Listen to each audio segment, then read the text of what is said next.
Good evening, everyone. Thank you for coming out on this kind of foggy and gloomy night. I'm Jane Lang. I'm the director of the Neenah Historical Society, and we're welcoming you to our program series. We've got some programming coming up this spring that I think you'll really enjoy, starting with tonight. It's not spring yet, but let's think about spring. Next month in February, we'll be having a presentation on the history of the Presbyterian Church and its connection. It's really so intertwined with the history of Neenah in general. That will be on February 16th. On March 16th, we'll be having a presentation on the Galloway Company's history and Dairy Queen history at the same time. So Jim Reiser and Tim Galloway will be presenting, and that should be really fun. It's a great example of collaboration and our community and how we work together. So that's sort of our theme for this year. We will be opening a new exhibit in May that will be called Making a Hometown, Life in Neenah's Progressive Era. So we're talking about that relationship that exists between industry and businesses, and then those community building organizations, how they work together to create for us that sense of hometown. So tonight, talking about the brigade formed in 1900, right in the middle of the Progressive Era. So it's a perfect example of one of the organizations in Neenah that really makes Neenah feel like a hometown for so many of us. So in April then, we'll be having a presentation by Professor Steve Sheehan, who I'm working with on the next exhibit. That will be just an overview of the Progressive Era in Neenah. If you're not a member of the Historical Society, we would love for you to join us. There are membership forms on the table. All our programs are free and open to the public, but if you'd like to support us, our membership forms are there. We have some books and other literature that you can check out on the table as well. Also, visit our website if you get a chance. It's neenahhistoricalsociety.com, and there's some really interesting things you can discover on our website. Photos, stories of Neenah's past, and we're hoping to add to it as we go along. So tonight our presentation on the history of Brigade will be done by Mr. Tom Hoare. Tom grew up in Marinette. He graduated from Marinette High School in 1960. He graduated from UW-Oshkosh with a degree in social work in 1964. He worked as a social worker in Child Protective Services for Winnebago County for 13 and a half years. Then he went to Theda Clark Regional Medical Center as a social worker for 8 years. In 1986, he became the executive director of the Boys and Girls Brigade when Jack Casper retired. He retired from the brigade in 2004. He's married, he has 2 children and 3 grandchildren, and we're very happy to have Tom Hoare present.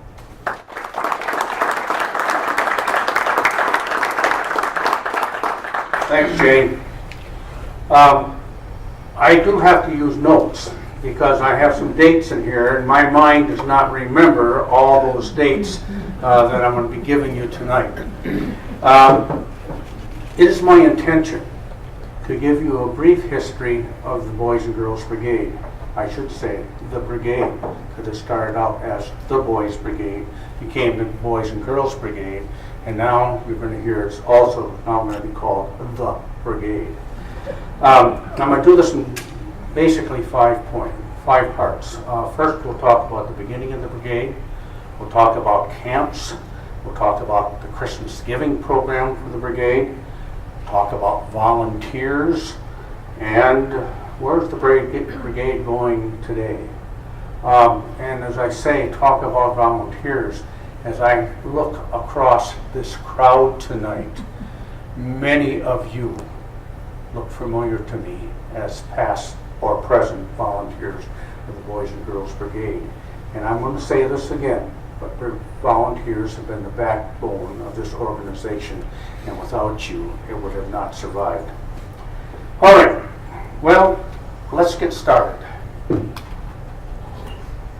By the way, if I miss anything, there are 3 history books that I've taken information from.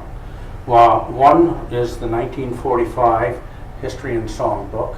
The other one was the 1963 History and Song book. And the last one is the last 100 years. And when you all leave here tonight, you'll get a copy of this book to take home with you, Compliments to the Boys and Girls Brigade. And I don't think we'll run out. If you do, or if we do, if you know anybody else who wants one, they can go to the brigade building anytime and get one.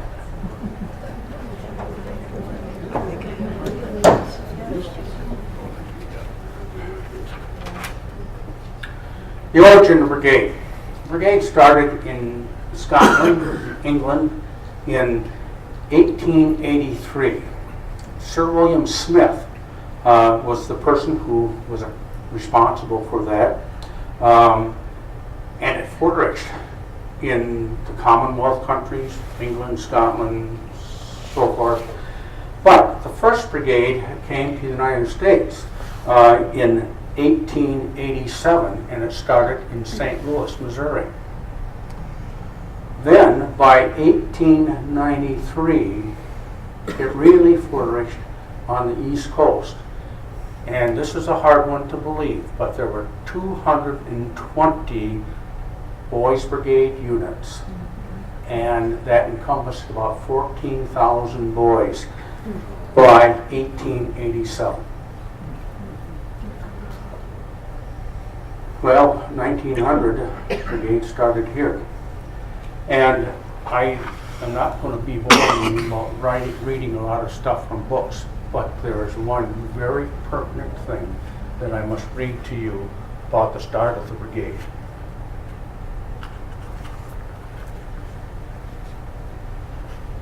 This is history told by Mr. S.F. Shattuck. A group of 6 boys were seated on the steps of the old Nicholson Hall, which is the site of the old post office right now, one night in the late fall of 1899. The 9 o'clock curfew had already sounded. These boys and had some things on their minds, and they didn't care if there were curfews on every corner. They were concerned with something of greater urgency. Along came Dr. J.E. Chapin, pastor of the First Presbyterian Church of Neenah, happened by and questioned the boys as to why they were being disobedient to the curfew. The boys sitting on the steps at Nicholson Hall wanted an army. The patriotic fever of the Spanish-American War was still warm, and these boys wanted a place where they could meet with friends, where they could hold and have military drill. And after brief conversation, Dr. Chapin said to them, "Boys, we'll see what can be done." Well, something was done. And on January 22nd of 1900, the brigade was formed in Neenah. However, let's go back to something. It started as the first Wisconsin unit of Boys Brigade Association of America. It was not called the Boys Brigade of Neenah Menasha at that point. That happened later on, about 1914. All right. So, the brigade started, and let's see if I can get this thing working. The old Nicholson Hall. They met in the old Nicholson Hall and the Presbyterian Church. And at that point, Dr. Chapin said to S.F. Shattuck, "I want you to be a part of this organization. I want you to be one of the leaders." And S.F. Shattuck agreed to do that. In the summer of 1900, Mr. and Mrs. Shattuck journeyed to Europe, and while there in Britain, they met with Sir William Smith. And after talking with him and coming back in the fall, Mr. Shattuck patterned our Boys Brigade after the British Brigade. That model has stayed with the brigade all the way along. And I say that because there were certain things that were mandated. First of all boys who joined the brigade must attend a church. Secondly, they must go to Sunday school. And the object of the Boys Brigade back then has been the same up until the Girls Brigade was changed here. And let me read this. The object of the Boys Brigade shall be the advance of Christ's kingdom amongst boys and the promotion of habits of obedience, reverence, discipline, self-respect, and all that tends towards true Christian manliness. And that object was cited before every brigade meeting started.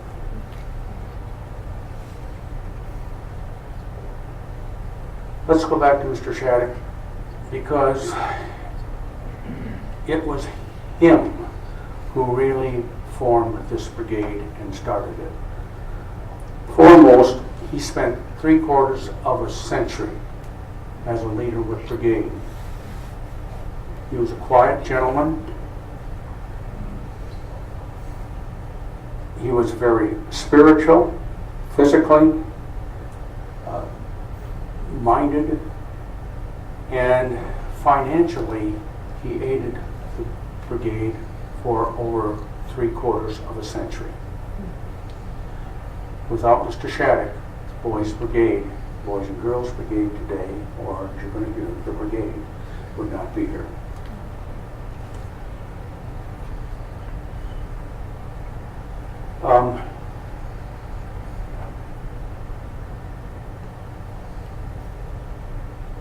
A picture.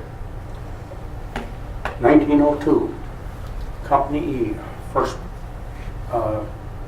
Wisconsin United Boys Brigade. You may see some names in there that are familiar to some of you. Some people who have been involved with brigade for many generations. Well, as the brigade grew in 1905, the brigade needed a bigger meeting room and a gymnasium. And a Quonset hut was built down on Canal Street. There are no pictures of that building that I could find. And they used it until World War I. They also used the Wesley Hall at the Methodist Church from 1912 to 1937. And in 1937, the church burned. In 1928, the Danke Dairy Building, I'm not going to have that one right here. The Danke Dairy Building was purchased, and that became then some offices and some meeting places for the brigade to use along with the churches.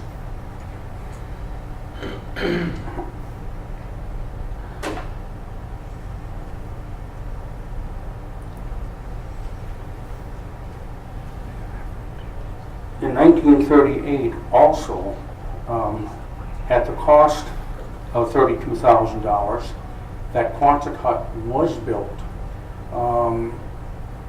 and it was funded again by mostly Mr. Shattuck.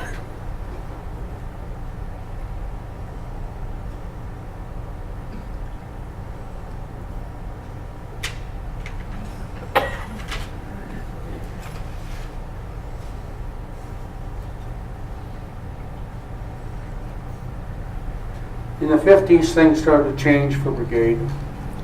Let me go ahead here.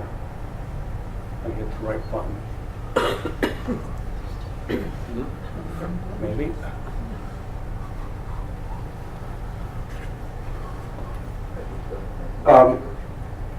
This was in 1910. You can see the boys in their uniforms and their rifles, and one of the main things was drill. 1946, Rifle Club, and you may see some interesting names there too, but rifle has been a very important part of brigade all the way through. Things started to change in the 50s. Brigade was growing. The volunteers who were running it couldn't keep up with what was going on, and there was a need to have somebody come on board and take charge. And then came Jack Casper into the picture. In 1951, Jack became executive director of the brigade, and he was that for 36 years. There was tremendous growth. There were 3 building expansions. There were major Onaway projects that were completed. The budget increased by 4-fold, and there were a lot of young people who were involved with the brigade. And in 1956, because of the great expansion and the membership program, a new building was needed.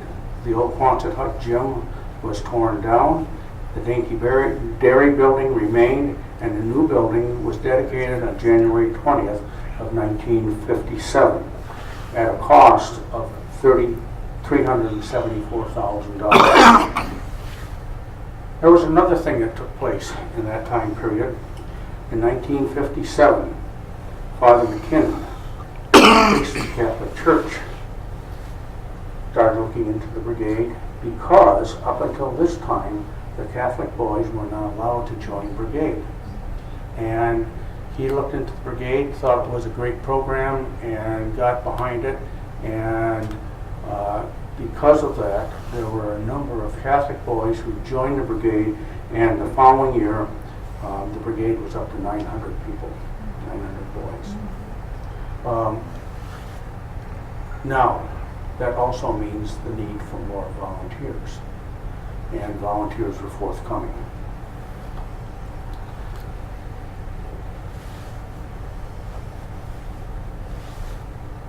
I'm going to digress here a little bit, probably, because in 1960, a 3rd floor was added to that building.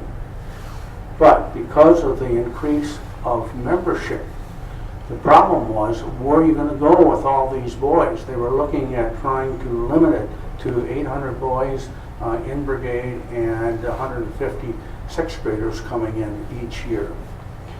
Well, one of the gentlemen who really helped develop that program and to set it up so that they could handle more people is Ray Smith, who is sitting here tonight. He's a past captain of brigade, but Ray, you and Dave Jones came up with the idea of splitting the program into 3.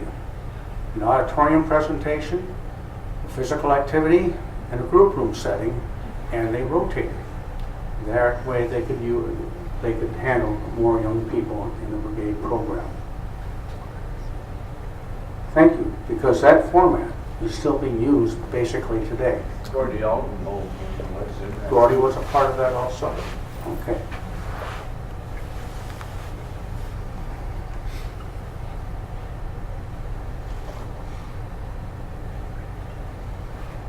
Well, then another building project was needed because they were outgrowing the existing place. And the old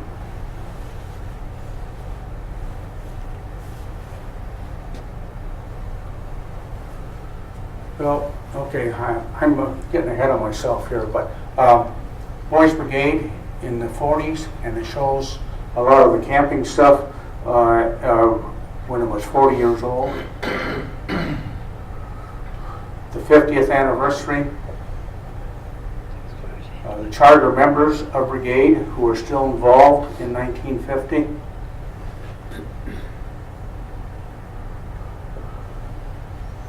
On the 50th anniversary, there was a parade downtown in Neenah, and the whole city turned out for it. And now we come to the new building. This is a picture of the building that was put up with no 3rd floor, and the 3rd floor was added, but you can see where the old Standard Oil building was. And then In the 70s or in the 60s, that building was purchased, and the new building that you see today was built in 1970.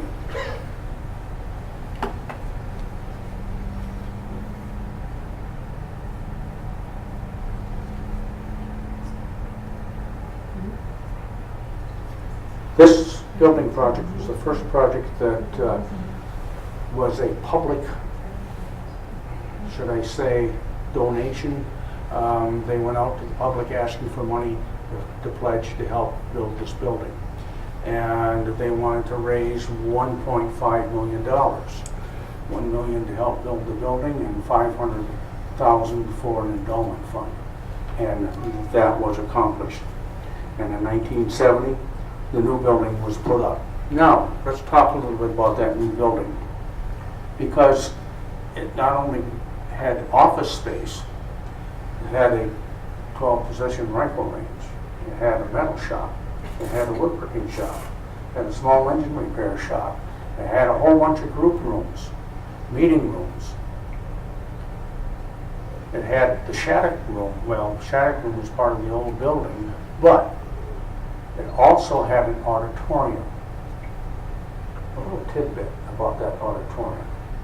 When Mrs. Shattuck found out that the new building was going to be built, she said, it has to have an auditorium so that the Tuesday Club ladies had a place to meet.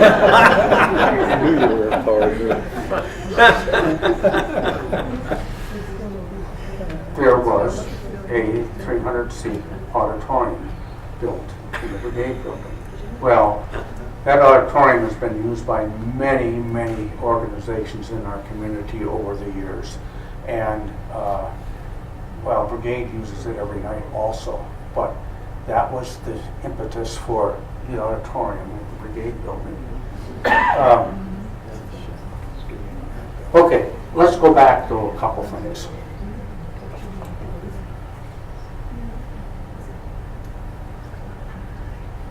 Well, I'm not going to go back, I'm going to go forward a little bit, because I'm going to start talking about the girls. Man, my story on Mrs. Shattuck reminds me of this. The girls were part of wanting to use the rifle range, and were allowed to do that. There was a rifle range in the old building, by the way, and that is now the archery range for Brigade. But anyway,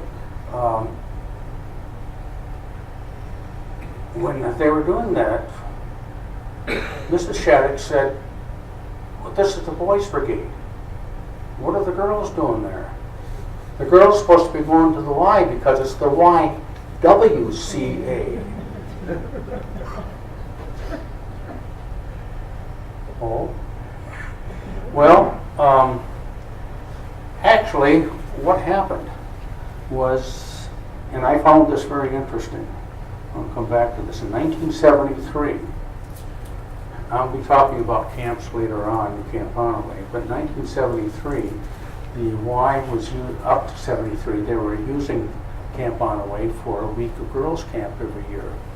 So the girls in the community would go to the Y and be able to come to Onaway. Well, and they quit that in 1972, and the girls wanted to go into camp. So the Brigade, or Onaway, allowed the girls to use Camp Onaway for the first time in 1973. Well, at the same time, because of the connections with international, and by the way, all the way through, I started out by saying involvement with the British. Our brigade has always been involved or in communication with the brigade from England, Scotland, and Commonwealth countries and around the world, and also, well, you'll hear later on, the Danish, etc. Through that contact, they found out there were a number of girl brigade units being formed around the world. So why not form one in Neenah? And in 1979, the Girls Brigade was formed in Neenah. And since then, we have been the Boys and Girls Brigade. And I will say to you today, as far as I am concerned, that is the best thing that has ever happened to this brigade organization program-wise, is including the girls. They have added so much more to the program. They have just, the whole thing has blossomed, and being able to work boys and girls together has been a pleasure. Okay, so what do you see up there? Up on top, you see the old dairy building, Danke Dairy Building. You see the brigade building and the old and new brigade building. And that has ended the building of brigade, or buildings here in brigade, except that there was a warehouse built also on Harrison Street, which probably many of you are aware of, particularly if we've gone out to do Christmas trees, etc. And in the old days, camps used to be sent out of the warehouse. Well, that doesn't happen now because it's across the street from the brigade building. So things have changed. Now, programming-wise, very typical. This would be a boys group, and you see the leader with his brigade sweater. I do not know why these boys do not have brigade sweaters on. Because back then that was the thing, and you wore your brigade sweater every night. Can you tell me who this person is?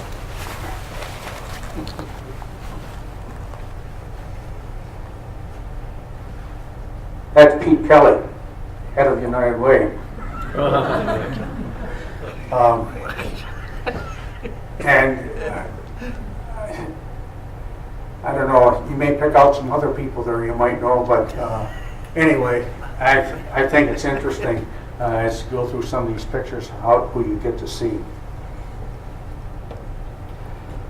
Okay, I talked about international involvement. Starting in 1952, the brigade sent a contingent over to Denmark to the FDF and involved with their camp. 54, we had a contingent go to England. 58, Jamaica. 63, Scotland. Ray, you went on that one, didn't you? Okay, I thought so. 1970, Jamaica. In 1971, they had an exchange camp with Canada, United States, and the UK. 72, Denmark. 75, Tanzania. 1983, we had a contingent that went to the centenary celebration of the brigade over in Scotland. I point this out, and I'm going to stop at that point, because almost every other year, or at least every 5 years, we have either had a contingent go out to an international camp or have the international camp come here. And that has really helped widen the eyes of many of our brigaders and have established many friendships from around the world. And it is something that is still continuing today. Today, the brigade boasts, I would say, about 660 members, 714. 660 last year, 714 this year, okay? And it's growing. The programs are changing, and may hear a little bit about that a little bit later on, but we have to stay current with the young people that we serve and make it appropriate for them and challenging for them. All right, well, we should talk now a little bit about camps. Hold on a second. I think I got some more. It's been fun, by the way, trying to pick out some pictures to bring to show this. The boys in all their sweaters. 75th anniversary. That's what I was waiting for. Okay, another parade. And the 75th awards program at Ole Jorgensen Gym. Okay, How many of you were at Overly Jorgensen Gym for awards program? 1, 2, Steve, yeah. Way back when we had awards program, the auditorium was not big enough. So we'd go to the Overly Jorgensen Gym at Shattuck Junior High School and have the awards program. And all 600 boys at that point, and their parents were there for the awards. Camping. I know many of you have heard about Camp Onaway. From the beginning, the brigade camping has always been emphasized in outdoor activities. However, the camping program for the Boys Brigade did not start at Onaway. The first camp was near Stockbridge on the east shore of Lake Winnebago. And the boys, I believe it was 25 of them at that time, boarded a 45-foot sailboat, and along with a couple other people who had, I would call chase boats, but motorboats in the early years of gasoline engines, and they went across and had a camp over by Stockbridge. In 1904 and 1905, they camped at Mud Creek, and that's on the other side of Lake Winnebago also. In 1906, they went to Wisconsin Dells. After the Wisconsin Dells,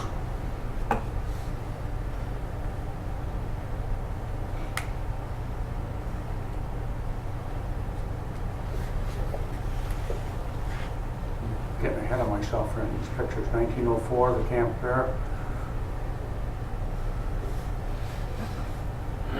Okay. And in 1907, something else happened. And I have to read this so you get the flavor of it also. The year 1907 was another rough and tumble sort of a camp, leaving Neenah by boat, sleeping the first night in a lumber yard at Fremont, then loading belongings, including camp stove, tents, supplies, onto a dray. Leaders and boys hiked 17 and a half miles from Fremont to the Wapaka Lakes. Mr. Shattuck said he never did know how the whole gang ever got together for a 9 o'clock supper on a campsite of Columbian Lake. But once established, the camp was a humdinger, with meals of top quality cooked by Bertha Spielberg, who became popular with the boys known as Ma Dick. Well, from there, they discovered Juniper Island. Juniper Island was what was the name of Onaway Island today. They came back and got permission to go and use the island again the next year in 1908. There were 25 boys who went, and then each year thereafter they continued to use it, and in 1911 Mr. Shattuck, with some of his friends, bought the island, and in 1914 the name changed to Onaway when the people who owned it, Mr. Shattuck, Babcock, and a number of others, named it the Onaway Camping Association. Onaway meant wide awake in Indian language. Okay, so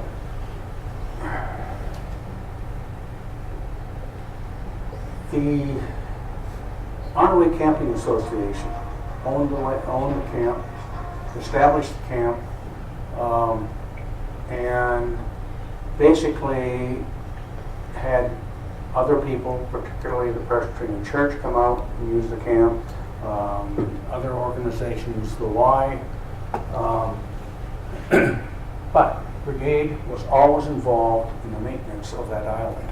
By the way, this is a picture, I should have said this before, this is a picture of the guys in Fremont getting ready to load on to go to Onaway.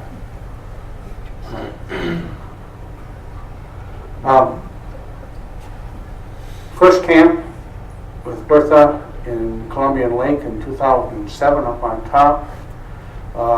These are some assorted pictures. You can see the railroad station in Wapaka where they went to. You can see where they're marching in.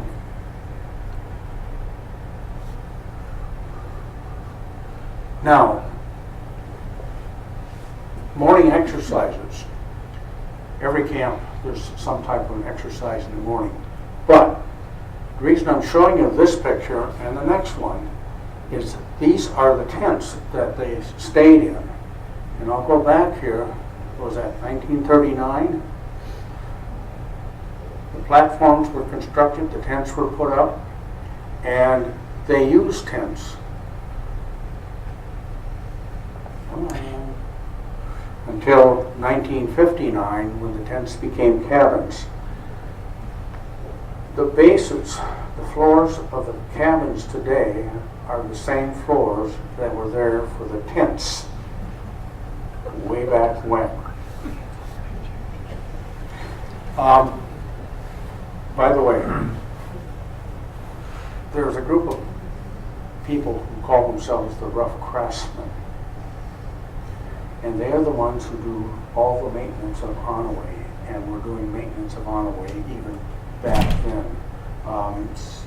Yes, these were built by carpenters, but the rough craftsmen did most of the repairs on everything and the maintenance on the island.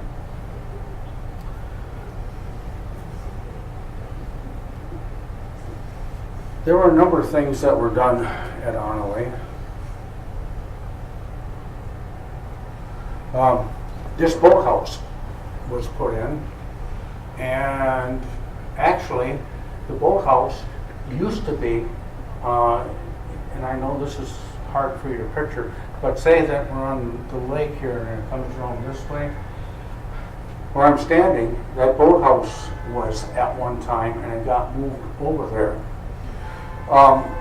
One of the challenges about living or being on an island and also maintenance, etc., every winter that boathouse would get, the piling would be knocked out by the ice and it would tip over and go into the lake. So every spring, a number of the rough craftsmen were involved in jacking it up, lifting it up again, and putting it back on the piling. Until, oh gosh, I don't know if I have that down here or not. Pfeiffer Brothers Construction said, now wait a minute, we can do something better than that.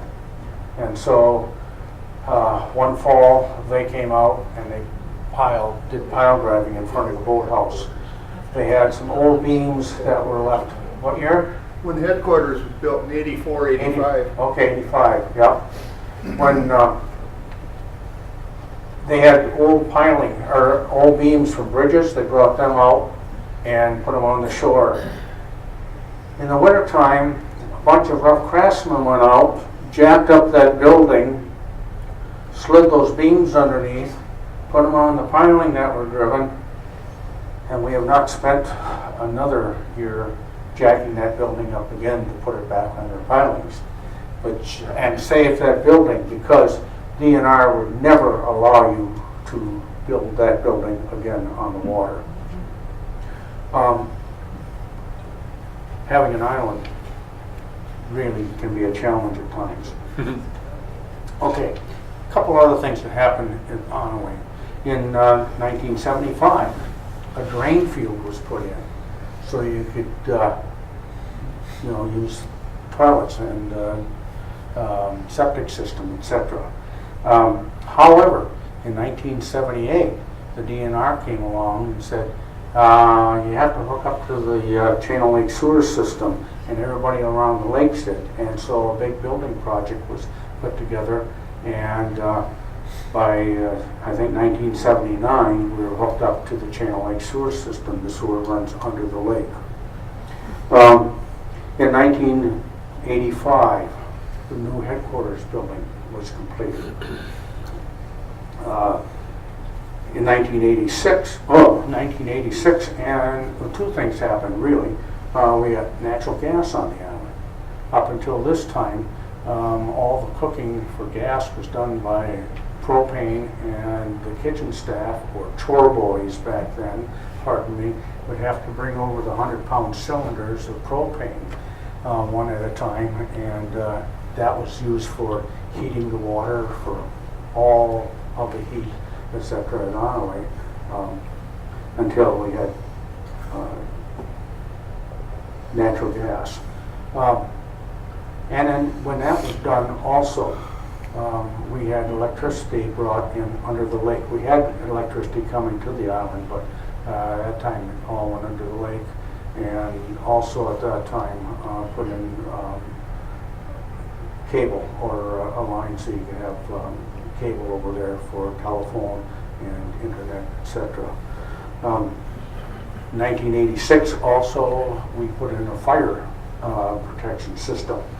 A big pit was dug by the side of the lake, and we put in a big 10-inch intake pipe into a pit into what we call the speed shop, and have a fire pump hooked up to it, and we have 8 fire hydrants around the island, and because we're our own fire department.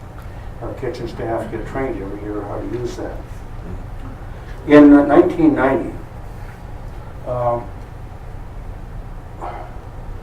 our craft shop, our maintenance shop, etc., were moved and torn down, and a new bathhouse, what they called at that time, was put up, and that was a new shower toilet facility.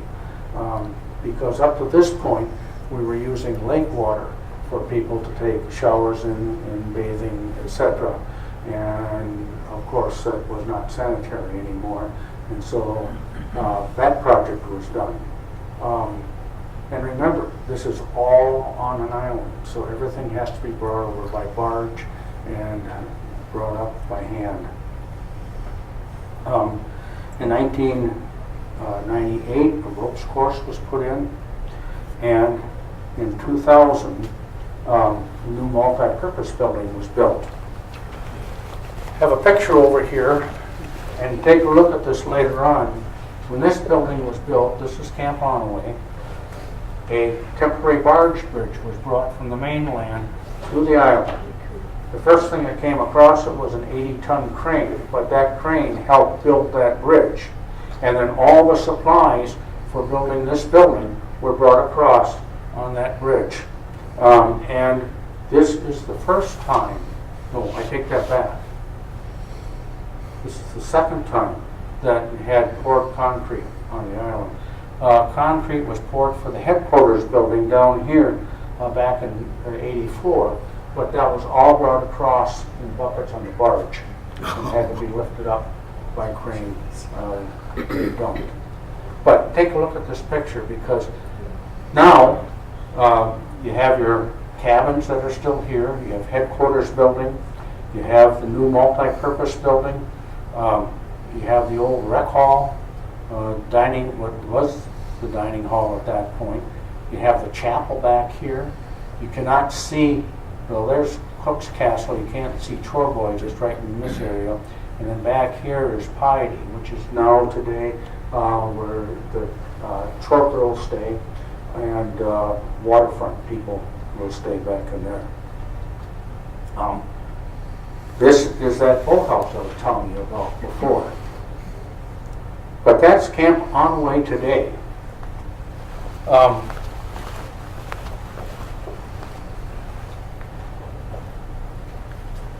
Last summer, 1,129 kids spent 1 week at Onaway.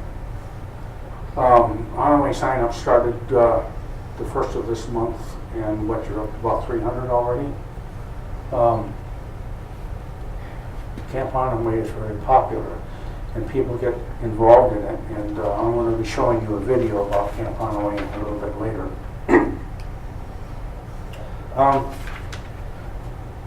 want to talk a little bit about Camp Minnewanka. Camp Minnewanka is a camp that is put on by the,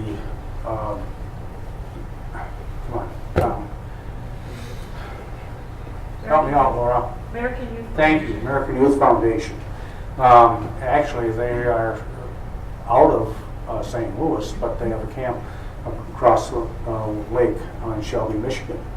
And Mr. Shattuck was on their board of directors. He started giving scholarships to our kids to join, to go there once a week, for a week during the summer. And then we started to send about 20 kids there during the year, or during the summer, to a leadership training conference. And it was a 3-year program. Well, back in 1995, we said, no, wait a minute.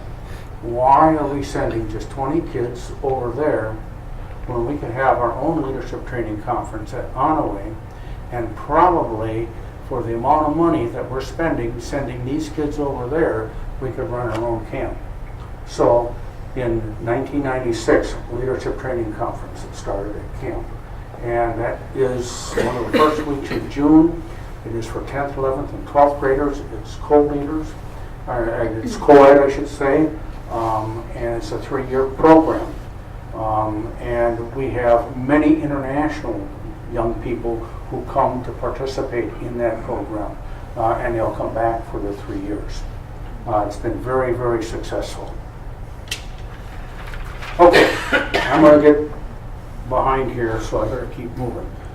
Christmas Giving is a 3rd program of the brigade. We have a building program, you have camps, and then you have Christmas Giving. Well, let me just give you a little brief history of Christmas Giving. In 1948, a group of ladies from Neenah, Menasha came forth with an idea for a Christmas Giving program for Neenah, Menasha. The purpose of the program was to ensure that all children of the 2 cities received something for Christmas and that their families had means to provide for a Christmas meal. The second purpose was to have one place that all referrals would come to and cut down on duplication of services. They took that idea to then what was called the Council of Social Agencies of Neenah, Menasha. The program was accepted, and the first letter asking for donations was sent out in November of 1949. Well, that program is still in existence today. When it started out, the volunteer ladies were meeting any place that they could find to put their boxes together, gather the gifts, etc. The Whiting Boardhouse, the old Armory, the Neenah Club, old storefronts, and then ended up at St. Thomas Episcopal Church. And then Jack Castor got involved, and they were running out of room over there and said, why don't you come to the brigade? And so it started, they came to brigade, and then in 1983, it was felt that this program needed a legal base. They needed 501(c) protection, so that people could make donations and take it as a tax write-off. So in 1983, the Boys and Girls Brigade Board of Directors entertained a motion to make Christmas Giving an official program of the brigade, and it has been ever since. And this is a program that is also run by volunteers. And this year, we served 301 families, 742 children. And the same theory still stands. Make sure that all kids have something for Christmas. We've expanded it from toys and stuff like that to now giving them also clothing items that are needed, and give them some means for a Christmas meal. And that is the third basic program of brigade. Now, I'm going to talk just briefly. Oops, I forgot something here. Christmas giving, each box you see there is a family. You see the family numbers on the box. What happens now is that volunteers come in on delivery day and help deliver those boxes to the families. And we put out the word. Delivery is such and such a time, and we have 100 to 150 people just automatically show up to help deliver. Many of them, it's a tradition, and they keep coming back year after year. Maybe some of you recognize Gary Madsen and his daughter.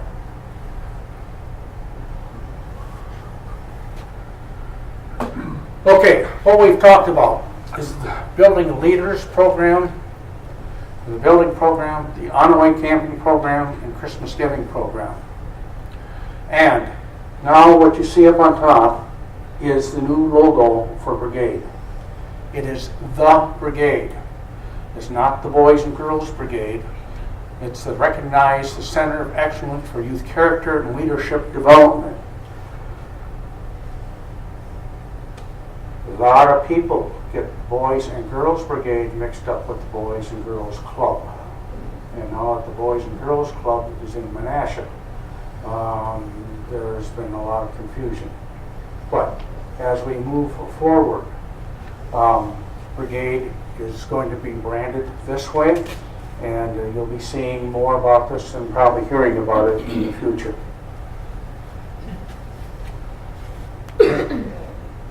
Volunteers.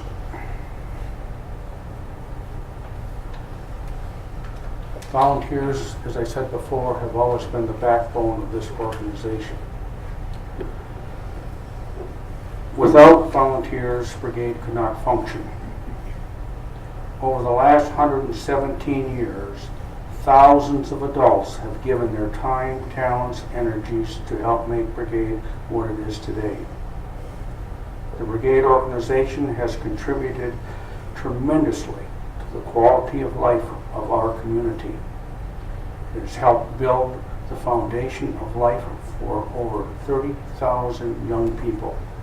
It has given giving them great camping experiences.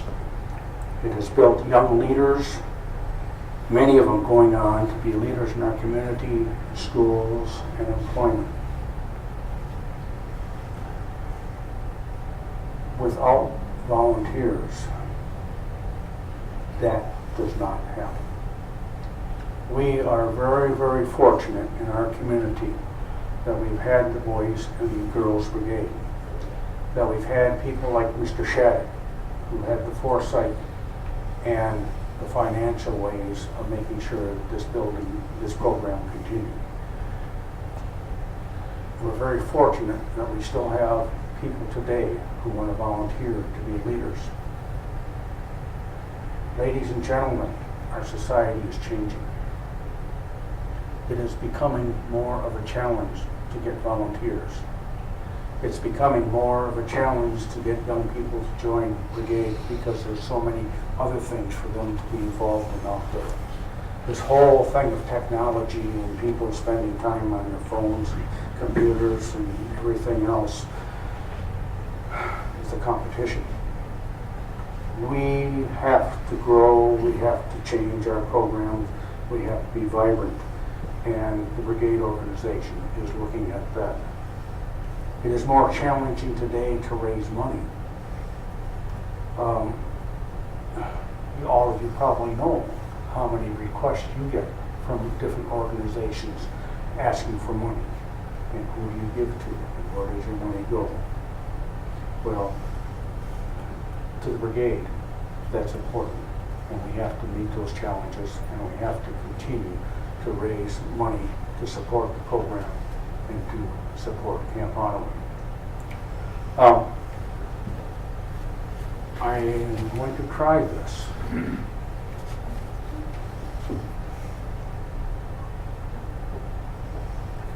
I want to show you a video.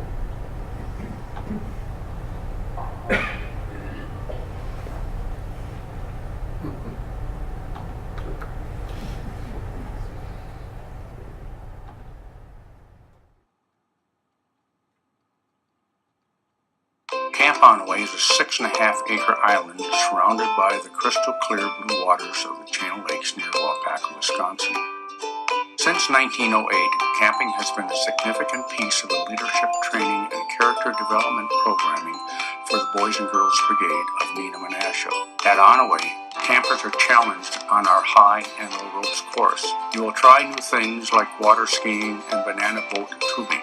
You can compete in tribal games, play team sports, and make craft projects. Campers not only learn from leaders, but also from each other. First-year campers learn to find their way around the island, meet new people, and experience time away from their parents.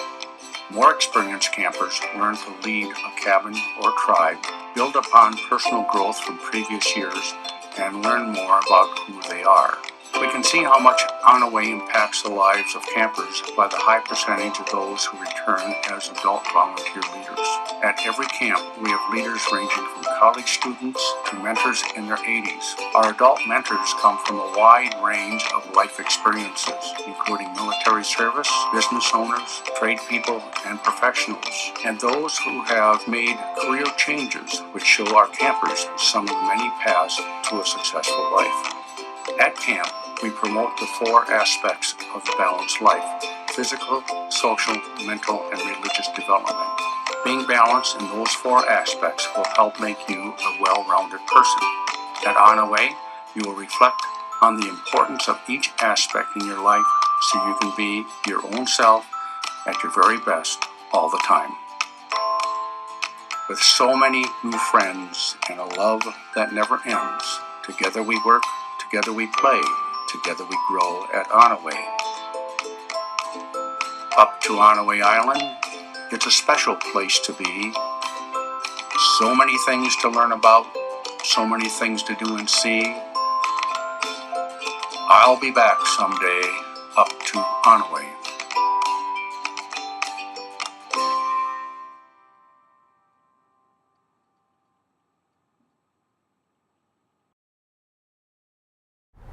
That's it. Any questions? Yeah, Mark. In the beginning, since the beginning, you've had the Christian Fundamentals Foundation, and I noticed there's still a cross in your new branding. Are you getting any pushback on that now that we're part of a more diverse community? On and off, we've had pushback on it, but we accept everybody and everything. And today, you go to the church of your choice. Sure. Is it still required? That No, no, they do not have a Sunday school. How did the brigade of Neenah differ than the brigade units in Europe? Not much. Except that most of them are a lot smaller. yeah, they're a lot smaller. We are the largest brigade unit in the world. Okay, we have connections with the Whittam Brigade, and they have probably 75 boys at the most, and they're only boys brigade. But all of them over there basically meet in churches, and many of them are limited to the size of their organization by the church size. Are there other brigade units in the United States other than Neenah? There's one that was in Baltimore, Maryland, and there's one in the New York area that we're aware of. Okay.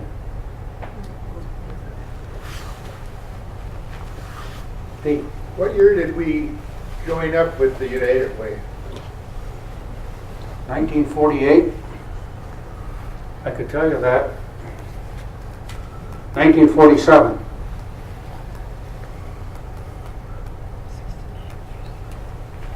I'll never forget the days for my nursing up at the island. And the boys would come to me and say, "Nursing, nursing, I feel worsing."